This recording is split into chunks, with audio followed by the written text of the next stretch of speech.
Greetings, scholars. It is I, David Jor, Mind Mechanic. It is the morning rush, number something, coming to you from Mobile Studio TH as I travel through the now getting to be green, so the rolling green hills of west central Missouri, where the brown is disappearing. And the turkeys like to drop out of trees and scare the crap out of you while you are trying to go to work. Hope everyone is doing well.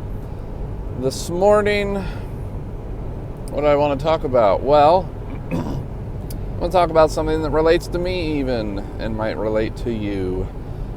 Being organized. Or better yet, like how to be organized. So, there's a lot of people out there. Okay. Said so a bunch. So, there's a lot of folks out there that, and I don't know what the percentage is, that just seem to be inherently organized. Those are a lot of your kind of type A people, if you've ever heard that term. It's, just someone that's pretty organized. I mean, there's more to it than that, but usually they're fairly organized people. My wife is very much a type A person. She's very orderly. She is good at, just keeping everything pretty organized and neat and tidy. And I'm kind of the opposite. There's no other way to put it other than I'm the opposite. And I can get messy and disorganized and it's no fun. I don't like being disorganized, but again, I think my point is that there are some people that are inherently more organized than others. If you're one of those inherently more organized people watching this video, I would recommend you still watch the video because maybe you can help someone that is not so organized become more organized. Now, I'm just going to give some tips really as it relates to me, although I do believe inherent disorganization is, I think the things that go on are generally pretty universal. There's going to be some differences, but these are just some tips and tricks that I find useful. So, no particular order here. One is let someone help you. So if there's someone willing to assist you in being organized, you should let them. I think the trick here is to watch what they do, even if it makes no sense to you. So if they say to do such and such, you should probably remember to do that.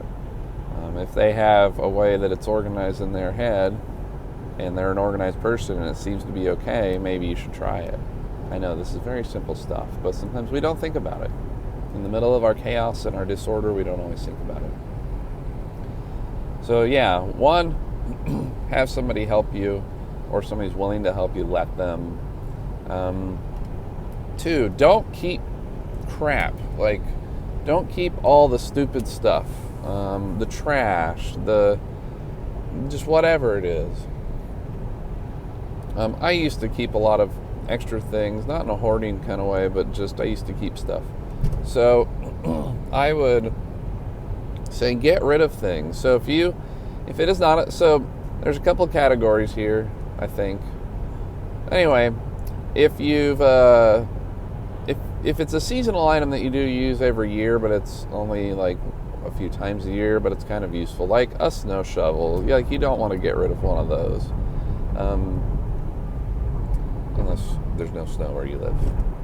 Here in the Midwest, there's plenty of snow. So, if it's a seasonal item, you can keep it. Like if it's an actual useful seasonal item. If it's not all that useful, you got to debate on whether or not you keep it.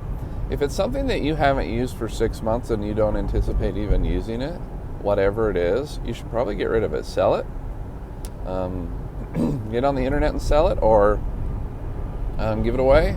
Take it to Goodwill. Find a home for it that is not your home. So declutter, basically. Get rid of stuff. If it's trash, it's trash. Please do not keep something based on, like, entirely on the idea that, but I might use it.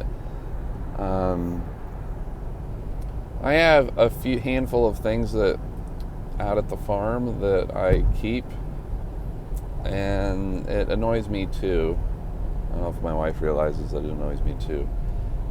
But there are some things that I will actually use, and I'm not just saying, I'm going to use that. I may use it. No, I'll use it. At some point I will use it. Usually sooner rather than later. It's usually like building materials. We're always making something, so. Yeah, so if it's been in your house for more than 6 months, you haven't done anything with it, it's not a seasonal item, perhaps you should get rid of it. Declutter. I would say watch minimalistic vlogs, or read blogs. Okay. What I mean by that is sometimes and I find it kind of helpful and useful. There's folks out there that are really into minimalism with living and having less stuff. So, I've done this. It's been helpful. I would watch some of that, read some of that content. Maybe it can help you. So try and learn from people that are good at doing this. I think that's kind of a general theme here. And then, I would say if you're a person that has problems with clutter, I would create an environment that is where you have the least amount of possibility to be cluttered. So let me give you an example. At my office is a good example because I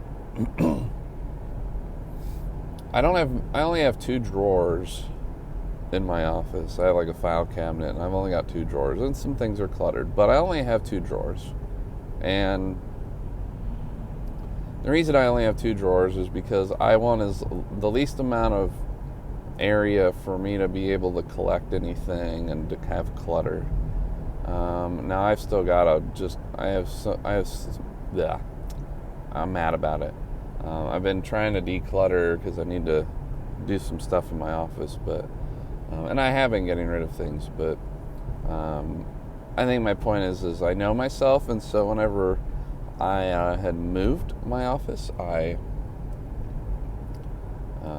made a desk and only pulled in 1 file cabinet, so I wouldn't have much room to be cluttered. It's been very useful, and I can't just put my clutter all over the rest of the office. There's other people there, so that won't work.